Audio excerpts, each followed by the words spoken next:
চলেন আমি শুধু তর্জমা বলে আমার 2 আয়াত শেষ করি। কথা বলা হয়েছে আলহামদুলিল্লাহ। ওয়ামিনান নাসি মান ইয়াশতারি লাহওয়াল হাদিস, আল্লাহ বলে মানুষদের মধ্য থেকে যে সকল নাফরমান যাবতীয় অনর্থক, অসার, অবান্তর, অপ্রয়োজনীয়, গুনাহ মিশ্রিত কথাবার্তা সংগ্রহ করে, লিউদিল্লা আন সাবিলিল্লাহ, আল্লাহর পথ থেকে মানুষকে পথভ্রষ্ট করার জন্যে, বিগাইরি ইলমিন, মূর্খতাবশত, মনে মনে ভাবে জ্ঞানী, আসলে মূর্খ।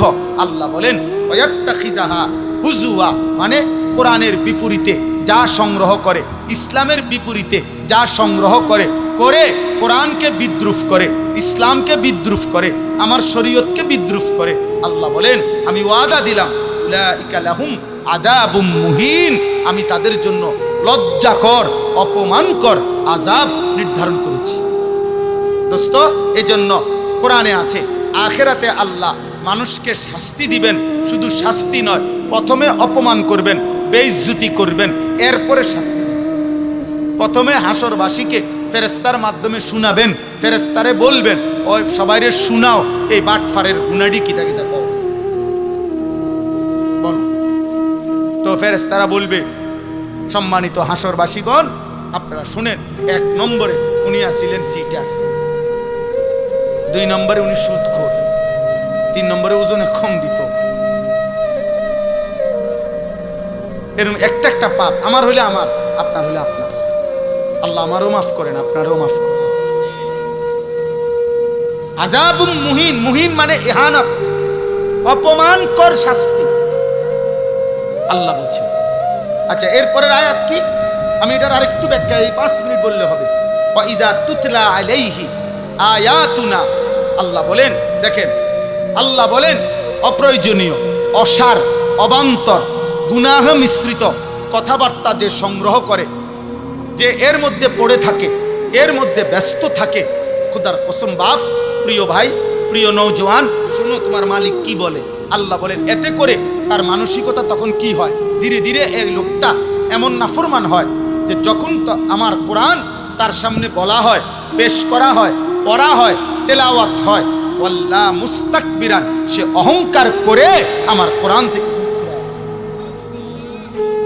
কাআন লাম ইয়াসমাহা কাআন্না ফি উযুনাইহি ওয়াকরা। কেন চেহারা ফিরাই নিল? আল্লাহ বলেন সে 2টা বাপ দেখাইতে চায়। হয়তো একটা বাপ দেখাইছে এরকম যে শুনে নাই, যাতে হুজুরে বুঝে আরে উনি মনে শুনে নাই, আবার এই একটা বাপ। আরেকটা হলো কাআন্না ফি উযুনাইহি ওয়াকরা, সে এমন একটা বাপ দেখাইতেছে সে কানেই শুনে না, কানেই শুনে না। আবার যদি ডাক দেয় মানে এমন একটা চেহারা, আসমান থেকে পড়ছে, আসমান থেকে পড়ছে। আল্লাহ বলেন এমন অহংকারী আমার কোরআন এমন একটা ভাব লইলা যেন শোনোও নাই, আমার কোরআনের ব্যাপারে এমন একটা ভাব নিলা যেন তোমার কানে বধির, ওয়াকরা মানে বধির, কানে শুনে না আর কি। আল্লাহ বলেন ফাবাশশিরহু বিআযাবিন আলীম, হে নবী আমার, বন্ধু আমার, এমন নাফরমানকেও আপনি অত্যন্ত পীড়াদায়ক, ভয়ানক, মর্মান্তিক আযাবের সুসংবাদ দেন। কি সংবাদ? মানে এটা হলো বিদ্রুপাত্মক কথা। আল্লাহ বলছেন ওরে সুসংবাদ দেন যে ভাইজান আপনার জন্য একটি সুসংবাদ, আপনাকে অচিরেই কবরে টাঙ্গাইয়া ফেলুন, আপনি রেডি থাকেন। এক একটা বাড়িতে আপনি 7 তবক জমিনের নিচে ডাইবা যাবেন। এবার আসেন 5 মিনিটে শেষ কথাটা হলো ওই একটা শব্দ শুধু বলার জন্য আমি এখানে পড়ছি, লাহওয়াল হাদিস। এখানে একটা শব্দ আছে, আল্লাহ বলছে আমার পথ থেকে সরাবার জন্য যারা লাহওয়াল হাদিস, অসার, অবান্তর, অপ্রয়োজনীয়, গুনাহ মিশ্রিত কথা সংগ্রহ করে, বুঝেন নাই কথাটা, তাদের জীবনে আনে, তো তাদের জন্য আল্লাহ বলছে আযাব। এই অসার, অবান্তর, অপ্রয়োজনীয়, গুনাহ মিশ্রিত কথার প্রথম কোনটা? সমস্ত তাফসীরের মধ্যে আছে, এই আরবি কিতাব, এই কিতাবের মধ্যে স্পষ্ট আছে। হযরত আব্দুল্লাহ ইবনে মাসউদ, নবীর বিখ্যাত সাহাবী, বলছেন ওয়াল্লাহিল্লাযী লা ইলাহা ইল্লা হু, তিনি বলছেন ওই আল্লাহর কসম যার তিনি ছাড়া আর কোনো ইলাহ নাই, আমি সেই রবের কসম করে বলছি, হুয়াল গিনা লাহুল হাদিস ওয়াল গিনা। সমস্ত গান বাদ্য, সমস্ত গান বাদ্য, গায়িকা, গানের আসর, নৃত্যের আসর, বাদ্যের যন্ত্রের ঝংকার, সুর, এই বাদ্যযন্ত্র সহ যত কথাবার্তার আয়োজন আল্লাহর কোরআনে এই লাহওয়াল হাদিস বলতে এটাই বোঝানো হয়েছে। হযরত আব্দুল্লাহ ইবনে মাসউদ সেটা কসম করে বলছে। অতএব প্রিয় বাপ, কোরআনুল কারীমে আল্লাহ বলছেন কোরআনের বিপরীতে গান, গায়িকা, নর্তকী, গানের আসর, বাদ্যযন্ত্রের ঝংকার যে তার জীবনে সংগ্রহ করে, যে তার জীবনে গ্রহণ করে, সে আল্লাহ বলেন আমি তাকে অপমানকর লজ্জাজনক আযাব দেব, পরে আমি আযাব দেব। আপনি ইনসাফের সাথে বলেন, আমার কথায় রাগ করেন না, আমি এমনও প্রতিবার কোনো দাওয়াত দিতে চাই না, উনি আমার বেশি পরিচিত মাহফুজ ভাই, এই জন্য আইসি, নাহলে আপনি ডেইলি প্রতি বছর দাওয়াত দিতে হইব এমন কোনো জরুরত নাই। তা কাজেই আমি মানা করে দিলে মুনাজাতের পরে মানা করে দিয়ে এরকম শক্ত হুজুর আর আনবেন, ভালো হুজুর আনবেন। তাইলে এই জন্য বলছি, আমার এই কথাটা শুধু শুনে ইনসাফের কথা বলেন। যুবক ভাই, আপনারা যারা প্রতিনিয়ত দুস্থ মোবাইলের মধ্যে নারী ছবি, নাচ, নারীর ঝুমকার, নারীর বাদ্যযন্ত্র, গান সহ যেভাবে তোমরা ব্যস্ত আছো ভাইয়া, আগামীর পৃথিবী, আগামীর হায়াত, আগামীর সময়টা কি হবে? 2 নাম্বার হলো, আপনারা যাদের ঘরে প্রতিনিয়ত টেলিভিশন চলে, আপনাদের ঘরের এই নাটক, সিনেমায় কোনো গায়িকা, কোনো নায়িকা, কোনো বাদ্যযন্ত্র কি বাজে না? কথা বলেন। তো এটা কি আপনি সংগ্রহ করেন নাই? এই ডিশের বিল আপনি দেন না? এই বিদ্যুৎ বিল কি আপনি দেন না?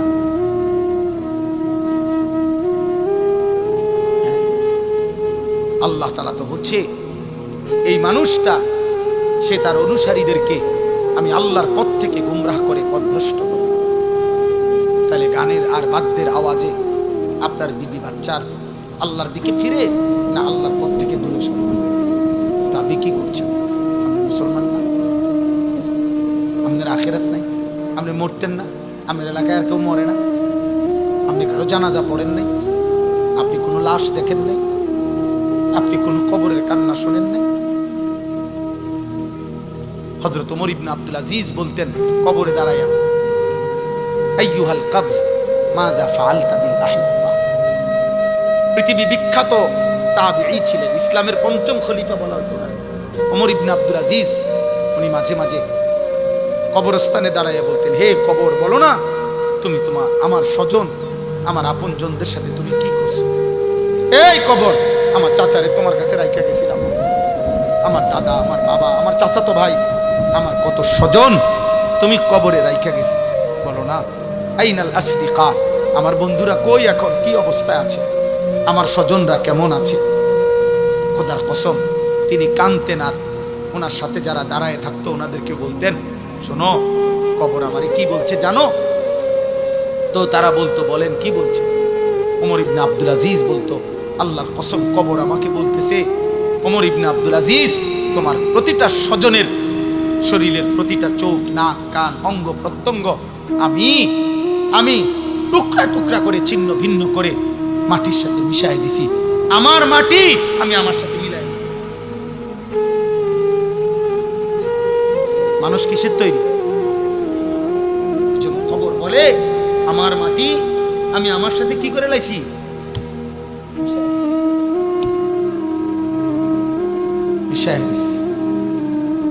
অতএব দোস্ত আমার, আল্লাহ তাআলা বলছেন এখানে যে আমি তাকে কিন্তু কঠিন আযাব দেব। 2 বার বলছে, আমার কোরআন থেকে উল্টা করে দিলা। একবার বলছে আযাবুম মুহিন, লজ্জাজনক আযাব। আরেকবার বলছে বি আযাবিন আলিম, যন্ত্রণাদায়ক আযাব। এরপরে শুনেন, কোরআনুল কারীমের মধ্যে আছে আফা মিন হাযাল হাদিসি তা'জাবুন ওয়া তাদহাকুনা ওয়া লা তাবকুন ওয়া আনতুম সামিদুন। আল্লাহ বলে, এই নাফরমান, আমার বন্ধু মদিনার মুহাম্মদ সাল্লাল্লাহু আলাইহি সাল্লাম, তিনি কোরআন পড়ে আর তোমরা গান আর বাদ্য নিয়ে হাসাহাসি করো। ঠিক আছে, আমি দেখব। এটা দ্বিতীয় আয়াত। 3, ইবলিস শয়তান, কোরআনুল কারীমের বনি ইসরাইল সূরাতে আছে, ইবলিস শয়তান যেদিন আল্লাহর দরবার থেকে বিতাড়িত হয়ে গেছে, আল্লাহ তাকে দুনিয়ায় পাঠিয়ে দিছে, তাড়ায় দিছে আদম আলাইহিস সালামকে সেজদা না করার অপরাধে। সেদিন কোরআনে আছে ইবলিস আল্লাহকে বলছিল, আপনি আমারে কিয়ামত পর্যন্ত হায়াত দেন, দিলে আদমের সমস্ত সন্তান আমি পথভ্রষ্ট করে দেব, আপনার কাছে আমি শুধু ইসরাফিলের ফু পর্যন্ত হায়াত চাই। আল্লাহ বলছে যা দিলাম দিলাম। এরপরে বলছে হে ইবলিস, তুমি তোমার দল বল, সৈন্য সামন্ত, অশ্ব ঘোড়া, মানে যা আছে সব নিয়া, এবং তোমার সুর, তোমার কণ্ঠ, তোমার আওয়াজ দিয়া তুমি যত পারো আমার বান্দাকে তোমার অনুসারী করে নিও। ওয়াস্তাফজিজ মানিস্তাতা'তা মিনহুম বিসাউতিকা, তোমার আওয়াজ দিয়ে, তোমার শব্দ দিয়ে তুমি যতজন পারো আমার বান্দাকে নিয়ে নিও তোমার দলে। শুধু আমার যে বান্দা তোমার দলে যাবে, ওরে শুধু একটা কথা শুধু বলবা, আমি তোমারে আর তোমার অনুসারীদেরকে দিয়ে জাহান্নাম পূর্ণ করব। শুধু এই কথাটা, শুধু এই কথাটা বইলা এখানে স্পষ্ট আছে মুজাহিদ সাউতুশ শাইতান।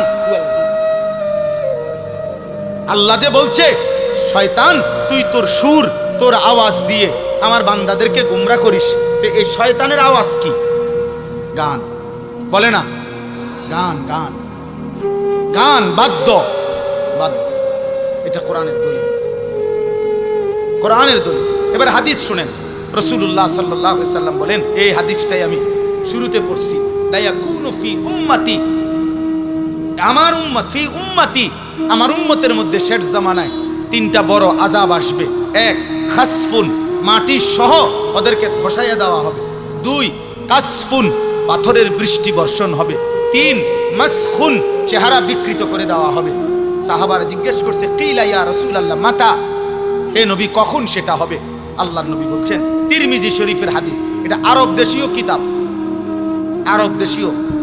আল্লাহর নবী সাল্লাল্লাহু আলাইহি ওয়াসাল্লাম বলেন, ইজা যাহারাতিল কায়নাত, যখন গায়িকা বেড়ে যাবে, ওয়াল মাআজিফ, বাদ্যযন্ত্র বেড়ে যাবে, ওয়াস্তাহাল্লাতিল খামরা, পানির মতো হালাল মনে করে মানুষ নেশা আর মদ খাইতে। এ মনে রাখবেন, একটা খতিয়ানের মধ্যে তিনটা দাগ আছে, এক খতিয়ানের তিন দাগ।